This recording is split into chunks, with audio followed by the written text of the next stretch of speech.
All right, guys, it is Monday, May the 4th. Be with you.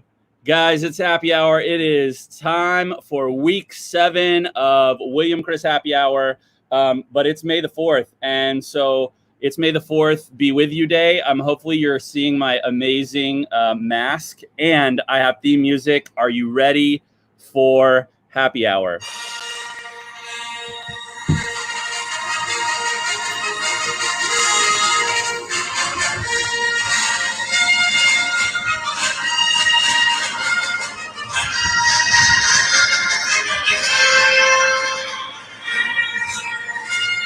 In a galaxy far, far away in West Austin, it's the William Chris Happy Hour with D. Thompson. In the last episode, it was week 6, and now we're in week 7. Not much has changed. D is still quarantined at home, drinking wine with you every day at 5 o'clock. Sorry, guys, I'm having way too much fun with this. You guys know the drill. Drop in the comments. Where are you? What are you drinking? We want to know what's in your glass. If you're a first timer, throw up 3 stars because we want to shout you out. 3 stars. Oh, Star Wars, like May the 4th be with you. Sorry, guys, this is never going to end. We have a crazy day, otherworldly day planned for you. We're going to be talking about natural wine. Yes, we will have a wine nerd section, which is right in line with this May the 4th day. Come on, guys. You guys know we're giving folks a few minutes to get in here, so drop in the comments. I got to say hi to some folks who are in here. Ooh, the music's getting kind of creepy and dramatic, so it's time to say hi to folks. Let us see. Terry, what is up? Yes, the nerdity is strong with me. Sarah, hi, I'm glad you got my fun jokes. Hope you guys are having fun with this too. Sarah in San Antonio drinking basil-infused vodka martini made with lemon and simple syrup. Okay, that's like next level classy. I appreciate that. For the folks who don't know, we don't care what you drink on happy hour. We just want you to get something in your glass, mark the end of your workday, log on and connect. It's a way to mark the end of your day, the way to head into your evening, the way to turn your brain off. Sydney's drinking champagne. I wish I was too. Terry's having some artist blend. What's up? We got some 16 artist blend to talk to you about today. Amy Lynn drinking Gatorade and Rockwell. Kathy and Crosby drinking Merlot. Love it. Okay, guys, I want to introduce you to our special guest for today. Ray, I am coming to you, sir. What is up, Ray? Where are you? And what are you drinking? I am in my backyard, and I am drinking a homemade Paloma in a Bear Arms Brewing mug. This is why can't I get it? This is a Waco, Texas-based brewery. It is right off the highway, so don't miss it. Right off I-35. And a Paloma, for those who don't know, that you should know, it's tequila, grapefruit juice, and a little bit of sparkling water, little spritz of lime. It is the drink of springtime. Dude, I love that. I think it's like perfect for this season. I need more of those kinds of drinks in my repertoire to jazz it up a little. Obviously, I'm drinking my fair share of vino, but I'm kind of in the mood for some cocktails of late as well. So it's a nice way. It's a nice way to intro the vino. It's a pre-vino. It's a pre-vino beverage. So it's like a vino apero. It's a vino apero, exactly. It's an apero to the vino. Okay. Well, we're going to get into even more nerdy words and terms like this when we get into natural wine. I'm going to let you go for now. I'm going to say out a few more folks, and I'll be right back with you for the wine nerd section where we're going to talk natural wine. So see you in a sec, bud. Okay. Guys, it's happy hour. Cheers to the end of the beginning of week 7 with us at William Chris Happy Hour. I am drinking some 2016 Artist Blend.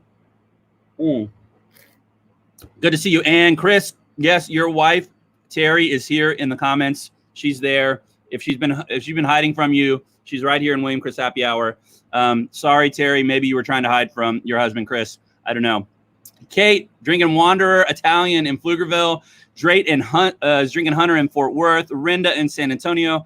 Gosh, man, all these familiar faces. Alan, what's up, my Canadian buddy in Toronto? What are you drinking today? Alta, may the 4th be with you also. From Frisco, drinking 18 Artist Blend. Guys, let's talk about this wine. It's time for the wine of the day segment. First up, can we talk about how beautiful this label is? This is the 2016 Artist Blend. Okay, the name of this is Flow Residence number 4. Artist Kara Shaw. Was made in oil and gold leaf on linen. If you've been a William Chris Wine Club member for a little while, you probably recognize this bottle. You helped vote for it. So before I get too far down that road, let's talk about the Artist Blend for 2016. There you see it on the screen. 39 Mourvedre, 29 Grenache, 26 Syrah, and 6 Tannat. So for those of you who are familiar with Rhone GSM blends, we usually like to talk about ours as an MSG because Mourvedre almost always leads. But we also talk about it as an MSG-T. We've added a kind of our own Texas touch by adding Tannat to the wine. Gives it a little more heft, a little more tannin, a little more structure in the mouth. So let's talk about that.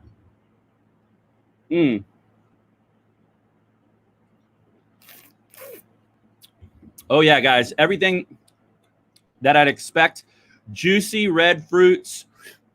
Man, I'm thinking like cranberry, raspberry. Maybe a little bit of blue fruit, maybe a little blueberry in there too. But then definitely some like earthiness and a little bit of dried herbs. So like maybe some rosemary, oregano, thyme kind of world. Which also makes me think in terms of food. Like number 1 on the list, I'm going rosemary chicken. If you guys don't know about rosemary chicken, you need to know about it. I could also do some like glazed pork tenderloin with this, but I probably stick on the white meat side of things. A little bit of spice from oak, but not a ton. This is mostly fruit and earth driven. And good acidity.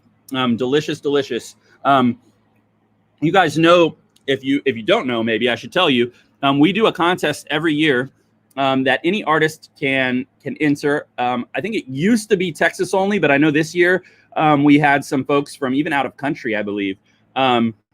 So beautiful artwork gets displayed. Artists submit their artwork. Our wine club members vote, and they create, or choose, I should say, the label for Artist Blend each year. So it's a big, big deal.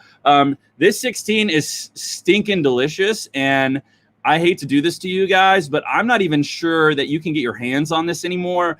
I'm pretty sure the 17 is still available, but I think this 16 might be like sold out, except if our lovely wine club members or older fans have some of this in their cellar. So delicious, delicious wine if you can get your hands on it. Yes, Eric, it's a good Rhone GSM style wine. And I'm a huge fan. I'm actually gonna make some chicken tonight, I think, to go with this. So pretty stoked.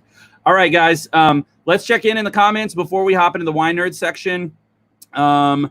Chris in Chicago, good to see you. Asia says Artist Blends are my favorite. William Chris wines are so well balanced. Guys, everybody sleeps on blends. We talk about that for a second. We were in the wine nerd section. Like everybody loves to go like run about how they're such a huge Pinot Noir fan, or like I only drink Cabernet. And like it's okay to have preferences, but don't poo-poo the blend. Okay, blends were created for a reason. And that was because the winemakers believed that the wine was in some way incomplete by itself. Also, farmers thought it was really important to grow multiple varieties of vines amongst each other so that if one kind of vine had an issue with fungus or late freezes, maybe another variety could compensate. And so blends have been a huge part of the wine history of our world and maintain that position today. So though I think we've gotten into this like monoculture, you got to go drink single variety wines, know that blends are that way because a winemaker has chosen to blend it that way. So it's like, sometimes it's like restricting an artist to like only painting with one shade of one color versus giving them an entire palette of colors, right? Think about how much more beautiful that picture is going to be if they get the choice of the entire palette versus just one stinking color. Now, those can be beautiful in their own right, and you get to see the expression of like, what does an entirely blue painting look like? And I get that.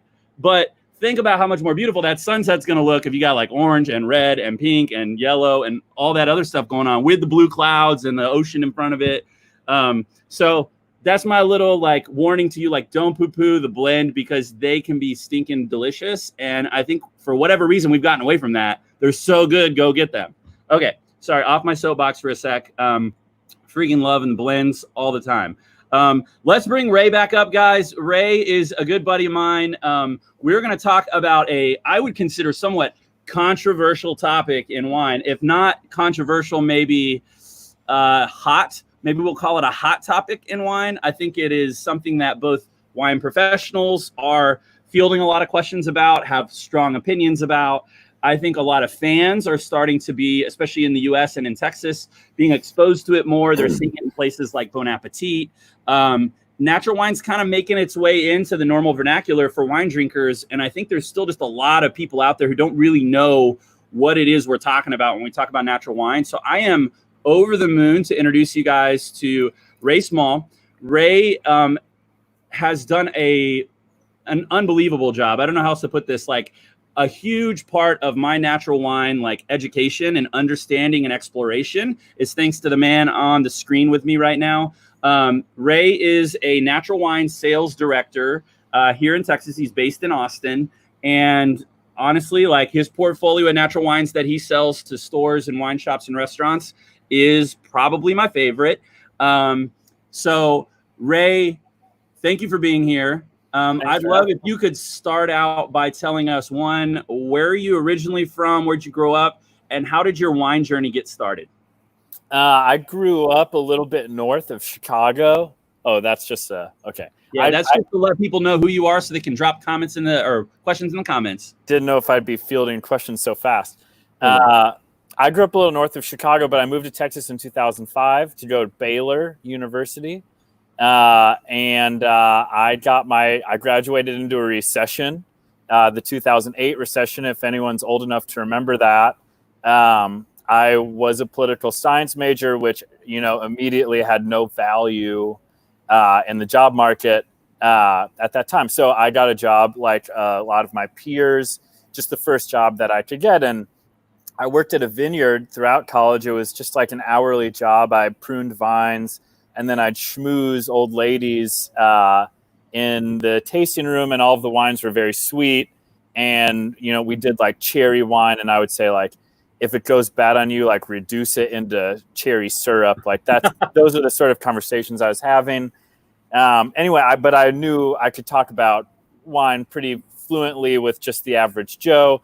So I was able to get a job at Waco, Texas's one fancy restaurant called Diamondbacks. And I was exposed to kind of the iconic California producers, Inglenook and Nickel and Nickel and Heights. So you've got that extensive Napa Cab, Napa Chardonnay like experience and exposure. And I was convinced that was the pinnacle of winemaking worldwide. You're immediately fed, once you're in that world, you're immediately fed this story of the, whatever it's called, the French decision. Is that what it's called? Where oh my gosh, why can't I think of the it's because French decision sounds right. Judgment of Paris. Yeah, Judgment of Paris. Yeah, Judgment of Paris. French decision is pretty close. I love it. We'll rename it now. It will henceforth be known as the French decision. Yeah. So you're kind of fed these stories, and you're like falling in love with the exclusivity and the prestige of these things. And if you are somebody who I think who responds well to that, I was excited about the fact that I was being invited more and more into that world, and it felt cool. So really, unbeknownst to me, I turned 27 at some point along the story, and on my 27th birthday, my wife bought a bottle of wine from a wine shop that had just opened down the street from us called the Waco Wine Shop. And I had never been, and I was convinced it was not going to work because they didn't have any wines I'd ever heard of. And if they didn't have wines I'd ever heard of, they were, off base. So she bought a bottle there, and we drank it, and I took a sip, and I was like, this is the best bottle of wine I've ever had. First thing out of my mouth was, this is the best sip of wine I've ever had. And I was like, how much did you pay for this? And she said like $22. And I was like, what the hell? So I had to know everything about this, and I ended up meeting my now boss through figuring that out. This was months and months and months and months before. He was at the time living in Waco, and his company was just him, and he was driving every week to Dallas, to Houston, to Austin, trying to, build this business and sell these lesser known wine brands. And real quick to jump in here, we're talking about David Mayfield himself. Yes. Yes. David Mayfield. Yeah. Guys, if you ever get a chance, you see the back of a bottle and it says distributed by David Mayfield. I don't even know if you guys have stickers on any of your stuff, but or ask your wine shop person or restaurant person if they have any David Mayfield wines. That name is now known in natural wine circles in Texas. So good name to know. Didn't want folks to miss that. It is the name of the company that Ray works for. Thanks for the plug. Anyway, long story. I've talked too much. Long story short, I ended up continually. I didn't seek out natural wine as a sort of trend or as an idea. Even I don't even think I knew the term until I had already sort of fallen in love with the force of it, the fourth of it. Whoa! Did you say the force of natural wine? So the force is strong with that one.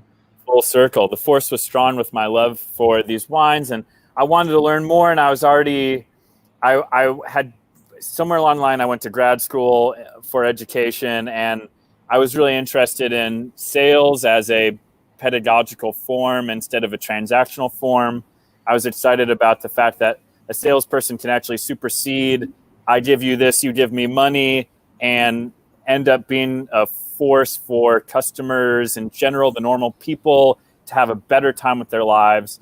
Because the reality is, some people sell insurance for a living, and their job is to know everything about insurance. But if you sell wine for a living, your job is to know as much as you can about wine. But we expect the insurance people to know more than they have time for, more than they have money for sometimes. And so I wanted to work in a way through sales to kind of help everyone be able to explore their hobby in wine in a less sort of demanding sense. I love that, man. And I appreciate your heart kind of behind why you're doing what you're doing. And I know I've enjoyed a lot of late night conversations over bottles of wine to get to know you better. And without further ado, we got to jump in here. I got to know, because I feel like everybody and their mom has their own definition at this point, because this is kind of a up and coming name or category. How about that? We'll call it a category, at least for now. And I'm going to let you define what is natural wine, and can I call it natty wine, or should I be calling it something else? But I need those two. You can call it whatever the hell. What is it, and can I call it natty wine? You can call it whatever gets you most excited to drink it is what I prefer you call it. It's a natural wine, I guess, is a category. I guess that's the easiest way to start, but it's the story of it is that it's the way wine was made for all of the history of wine until the World Wars, and really even native yeast was used even until the mid 1960s, when pitched yeast started to be less expensive and very controlled. The story of natural wine is in our time is the past 60 years, it has behooved winemakers to control every single part of the winemaking process. When you're attempting to control fruit you grow from the ground, fermenting said fruit into a product that you can drink, you have to eliminate variables. You have to be able to say, I can trust that the wine will turn out the way I want. And there's a longer story that we don't have time for that involves Robert Parker and highly engineered wines, and just kind of tastemaker culture and listening to experts instead of drinking it for yourself. The way that this whole model was formed is a long story, but the short story is, in the past 20 years in the United States and maybe 35 years in Paris, there's been a growing sort of force of natural wine to be reclaimed. And this really started with the famous Gang of Four, which is Kermit Lynch, if you read On the Wine Route or On the Wine Route. you will read about them. But yeah, they're winemakers that were attempting to reclaim the wisdom of the farmers and vineyards have had for centuries and centuries in a world where that wisdom was starting to be forgotten. So natural wine, what's the definition? I was gonna say, like, tell me if I had to just take like the one or two things, so like this is what makes wine natural wine, that I could at least run with for now, knowing it is a very deep, complex subject area. What are like the one or two things that like in your mind have to be there for it to be called a natty wine? It's fermented grape juice and nothing else. So it's there's debate, and it's exhausting to think about all of the different things that are added to wine. That do those count? What counts? The best way to think about it is that it's grapes that are grown organically, pressed into grape juice, and fermented on native and ambient yeast, and then filtered or not, put in a bottle, and we drink it. There is debate over the use of like sulfur and stuff like that, and I think sulfur has been used since the 8th century. So not everyone uses it, and if I like wines without sulfur and I like wines with sulfur, I'm also not the authority on natural wine. Like I don't decide what is allowed in or not, but yeah, sulfur has been a part of winemaking for long enough to where I think it's not the issue. It's not the devil. It's not the devil we're fighting. Yeah, I'm glad you're talking about that too, because I visited a lot of people who are in your portfolio while I was in Alsace, and nobody's talking about sulfur. Like they're just not. It's not a topic that's like they care about, and they're not dogmatic about it. They're like, if I need to use a little here, great. If I don't need to use a little here, great. Like I'm just going to do whatever the wine and tells me I need to do to it. Right. And that's okay. So it's about the force. Feel the force. I want to talk about this like somewhat controversial topic of like some people say like natural wine is faulty, natural wine tastes bad. There's a lot of crappy versions. Like I want to get into this, but it just doesn't taste good. So like I'm gonna drink quote unquote conventionally made wine. Like tell me about that. Talk to me about your feelings about that conversation and that controversy. I have maybe 200 things to say to that. But let me start off with the most important thing to say is that if you find yourself enjoying judging what other people like, I would take a very long look in the mirror and see if that actually matters. I think it's important to let people like what they like, and if you're trying to talk them out of how they're spending their $20 to have a good time at the end of work, then I think you need a hobby or something to preoccupy that sort of necessity. It's one thing if what they're enjoying is jumping off bridges, but if they're just enjoying wine, it's just like, man, they like that wine that I don't like. And that's a pretty common, I don't like candy canes. 1 million people like candy canes. Bro, I'm not sure if I can get on the same page with you there, but I do want to go back to the ethos of like drink what you enjoy, right? And I've said this 1 million times on our happy hour, like my title should actually be Ambassador of Pleasure. Like at the end of the day, I'm really in, right? Like I'm only into helping people learn about wine and nerding out about wine and bringing my friends on to talk about wine, because at the end of the day, I want people to find more pleasure in enjoying the wine that they like. And that wine can taste like whatever they want it to taste like. How boring of a world, especially in wine, would it be if like everything tasted the same because X number of people really liked the taste of that and didn't like the taste of this, and we didn't have options? So I'm like, why are you going to go poop on somebody's party? So that's a lot of poop today. Why are you going to go poop on somebody's party? Don't poo-poo the blend. Don't poo-poo the blend, and don't poo-poo other people's preferences in wine, even if you think it might be quote unquote faulty to some like standard that we've made up in our head. And I know we could go there 1.5 million days, but I'm glad you said that. Like, forget the idea that like somebody has an opinion, a strong opinion about natural wine being faulty. So I do want to pull in a couple of questions because there are some amazing questions coming in the comments. So you ready for this? We're gonna go a little off the cuff here. First up, if it's not natural, I knew this was coming. Unnatural. But surely, like, this is a question we got to field all the time. Yeah, so it's important to know that the term natural wine is an invention, just like any way we learn to categorize things. Like a label, right, that we made up. It's a label. Is it flawless? No. Is it the easiest? Because that seems to be, people like to use the word low intervention, minimal intervention, raw wine. If the word natural is creating a hiccup, then there's some other options for you to use. But it's important to know that there's not a god of wine that bestowed the category of classic, which is also an invention, classic wine or whatever, and natural wine. It's just the word we've used to describe a movement, which is much bigger than we're giving it credit for right now. And I love that too. Like, not to think about, if it's not labeled natural doesn't mean it's the opposite of that, right? Like, just because something doesn't have a label, like, whatever, if my shirt's not red, doesn't mean that it's necessarily green, right? If my shirt's not orange, doesn't mean it's not blue. Little color theory there for you guys today. But don't paint with just one color, D. And don't paint with just one color. Guys, this is getting deep today. We got Star Wars, color nerdery, and natural wine. This is all your hopes and dreams coming true. Real quick, because this is a part of the William Chris brand and story and something we love, I'm going to actually fill in the blanks here. We're not going to answer PetNat ? Because we could spend an entire episode just on PetNat.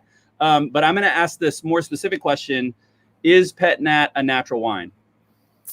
It's a style of wine. So is red wine a natural wine? It's a style of wine, and non-organic grapes can be used to make it. Non-organic forces can be used to create it. For those of you that have never heard of PetNat, it's a reference to ancestral method of making sparkling wine that predates the champagne method. It's one fermentation where you let it finish capped off from air, so the fermentation finishes little bubbles. Yep. It's a little less bubbly than champagne, but more bubbly, bubbly. So at the end of the day, the answer is some yes, some no. If you look at a PetNat, it's the same question you should be asking yourself with any wine you look at. It's about how the producer, it's about transparency. It's not about style. And that's true of light reds or orange wines or anything else that is more commonly sort of roped into the natural wine movement. You can easily create those things without using the principles guiding the movement of natural wine. Yep, I totally agree. I want to pull this up because I think this is an important topic for us here in Texas. How much harder is it to grow organic grapes in Texas? Perhaps as opposed to someplace like Napa, which is like God's gift to the earth in terms of like being able to grow really anything you want to grow naturally. Yeah, I do not feel comfortable speaking to that at all, as I don't make wine in Texas.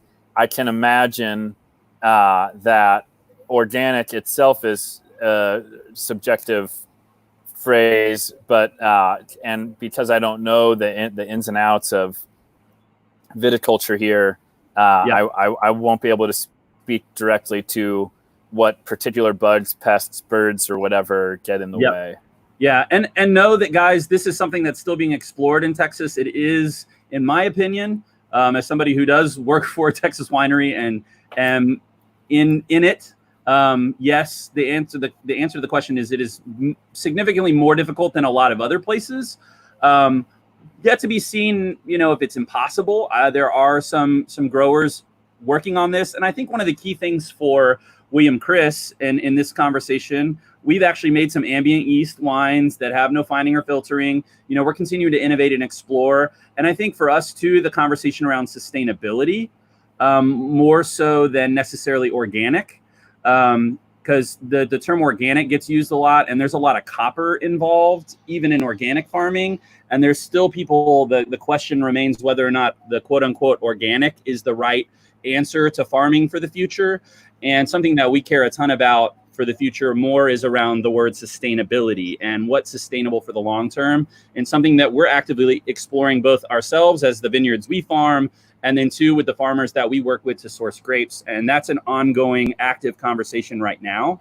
And I think one that I'm really interested to continue to explore. And guys, this is not about like what's right or wrong. This is more like, hey, I want you to know, like, we're talking about natty wine the world over, and you need to know about it. And so I do want to talk about this one question, only to say that we're not going to go there today, because my friend Lindsay Drew is going to come on tomorrow to talk about this. But the difference between natural wine and biodynamic wine, there's a Venn diagram. If you guys remember those, the little guy with the little space in the middle where they overlap. There is. There. I'm going to make it. If there isn't, I will make that graphic for tomorrow's show. There are natural wines that are not biodynamic. There are biodynamic wines that are not natural. There are wines that are both quote unquote natural and biodynamic. Again, the definition is still being figured out and used in different ways. So we're going to get into biodynamics tomorrow. So I wanted to let you know we're not going to go there.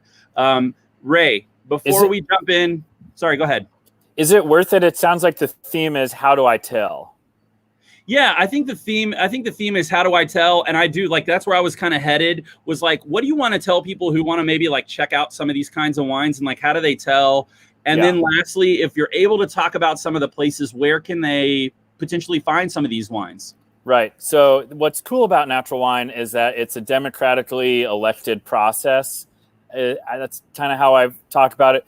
There's not so much like a credentialed master kind of like dispersing information for everyone in a trickle-down way. It's more of a community getting together and deciding and drinking and enjoying. And so it's hard to say how do you tell, because there's not a whole bunch of certifications that you can put on a bottle that let you know.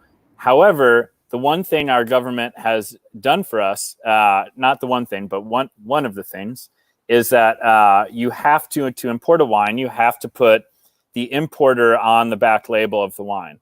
And there are importers who exclusively import natural wine, and they pay a great amount of attention and go to a great amount of trouble to ensure that their growers are transparent with them. And so there's articles up the wazoo about this, but a thing I always look is turn around the bottle and read the back label and look for an importer.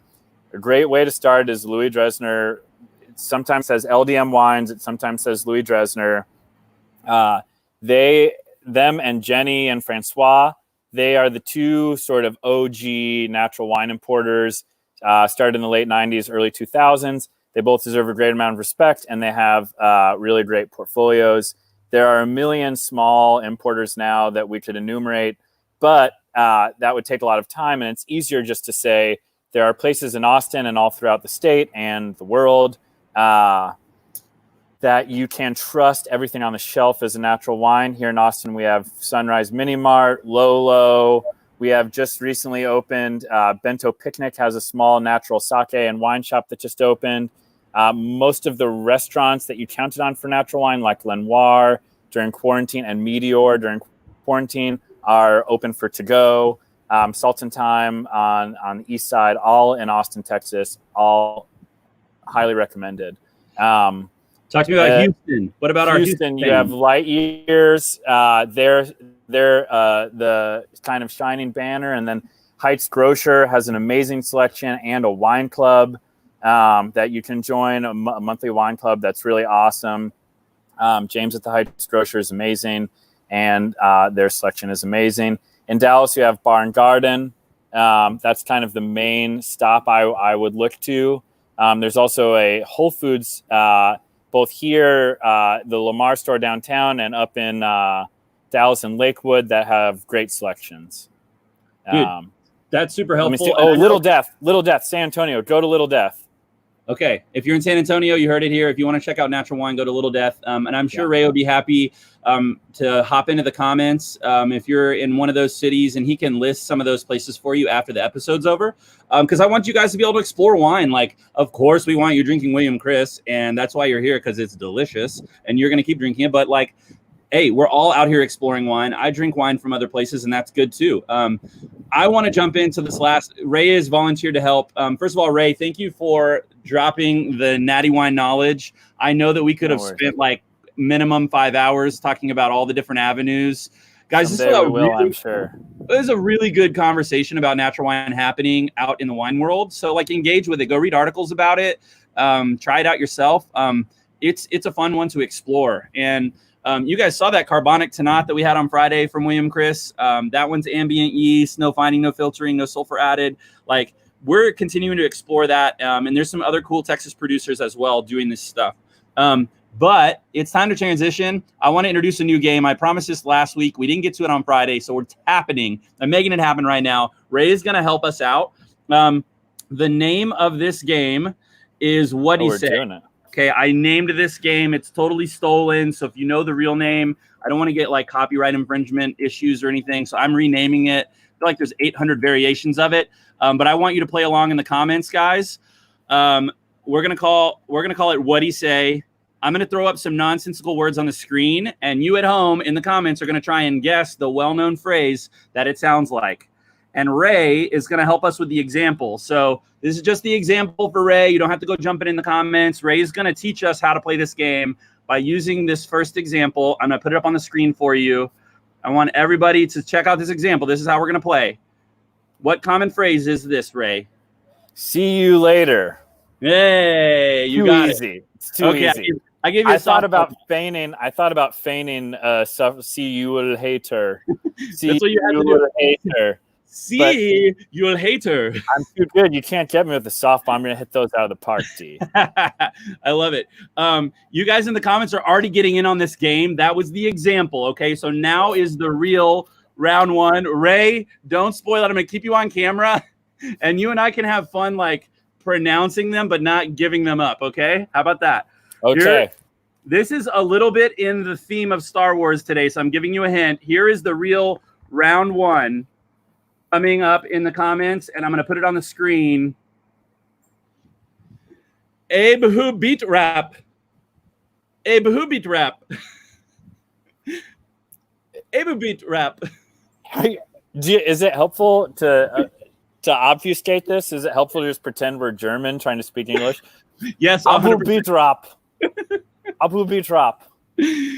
It's not who did you beat up. Nope. Sorry, Bill. That is the incorrect answer. Who's going to be first in the comments to get the What He Say round one for today? Should I give them a hint? It's the name of a penguin, the main word. Oh, well, a seabird. I don't know if I would call it a penguin, no? Okay. Okay, a seabird. I'm sorry, a seabird. Hey, Stephanie, coming up in the comments. Guys, round one goes to Jenna Riley. A booby trap. Guys, do y'all remember the part in the Star Wars movies where he's like, it's a trap? And it's the catfish guy. It's a trap. Anyways, so that's round one. A few of you are catching up. Jerry Lynn and Crystal, I see you guys. That's round one. We're going to do two more. Y'all ready for this? Okay,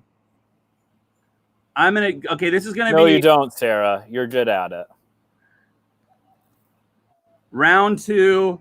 I'm not going to give you any hints because this one should be easy. Round two. Coming up in the comments. Let's see who gets it first. Arrow loved oil, it ate her. Arrow loved oil, it ate her. Arrow loved oil, it ate her. Oh, got it. Arrow loved oil, it ate her. Very in the moment. Very on the nose. Very in the moment. Very for the times. Boom. Oh, Catherine Brundrett, y'all, coming in strong and quick. And she gets bonus points for the parentheses. You guys know how much I care about the toilet paper roll going on the right direction. We have talked about that a very long time. Catherine Brundrett, everybody. There's no right direction. It's both directions. Ray, I'm taking you off the screen. You're in timeout. I can't believe you said there's no right direction. Oh my gosh, I can't right now. While I put up the next round, Ray is going to not be on the screen. He'll come back up in just a second when I put round three. Guys, this is the last round. I'm going to have a little fun with this one. This one might be the hardest one yet. This is round three, and we're going to finish with this for the last round of What He Say. Round three going up in the comments right now. Let's see who can be first to get it. And I got to post it on the screen for all the folks out there. Round three is up. Europe lay sore mind. And Ray's back. Oh, I'm back. Ray, Yeah. I can't believe you talk trash like that about the toilet paper roll. It's over, bro. That's how it was designed. It's There's either only one way. It's either way you want. Oh my god. Oh my god. There is no spoon. There is no spoon, D. Oh my gosh. So obviously I don't know if you'll be able to read all these comments, but everybody's like, boo on Ray. Ray, it's over. No, it's there. There is no right way. If there was, there would be directions. Oh man, and Jeffrey coming in hot and already getting the right answer, guys. I thought some of these might last a little longer. Guys, Europe lay sore mind. Europe lay sore mind. Guys, Europe lay sore mind. Jeffrey coming in hot. I love it. Guys, it's been a lot of fun. Hopefully you're going to enjoy this game in days to come. We've had a long happy hour, so I'm going to let you go, but not before these three things. So don't you go anywhere. You guys know we always finish with these three things, and we have got two really important, well, I think three because it's these three things, really important things to tell you. So these three things. Numero de uno. Guys, y'all know we've been doing these virtual tastings every Saturday. This Saturday is no different, but there's really two important things, and you can't see my face, that I need to tell you about it. The first 100 packs get a house-made finishing salt that our chef made using our port-style wine. Guys, you want this. There's a recipe in there to make some pork chops, and the first 100 packs are the ones that are going to get that. So go grab it on the website at that link. I don't know how many packs are left because it's only the first 100. Number two, it's not too late to order your Mom's Day gift. Go get it. There's only 30 left. That's a 4-pack, guys. I think it's $95, 4 wines, shipping included, to your mother's door. Just knock out Mom's Day so you don't have to think about it the rest of the week. Go get it done. And number three, you are kind of already heard this. We are going to be talking about biodynamics with my friend Lindsay Drew tomorrow. Great to piggyback off of this amazing time talking about Natty Wine today. So, Ray, I'd love for you to cheers us out. Who is a person or a group of people you'd like to cheers to finish off happy hour today? I would like to cheers to all of you on this happy hour for making it fun. Let's enjoy the rest of this sunny day. Cheers, sir. Thanks for being here. Cheers. Peace, guys. See you guys right here tomorrow, 5 o'clock.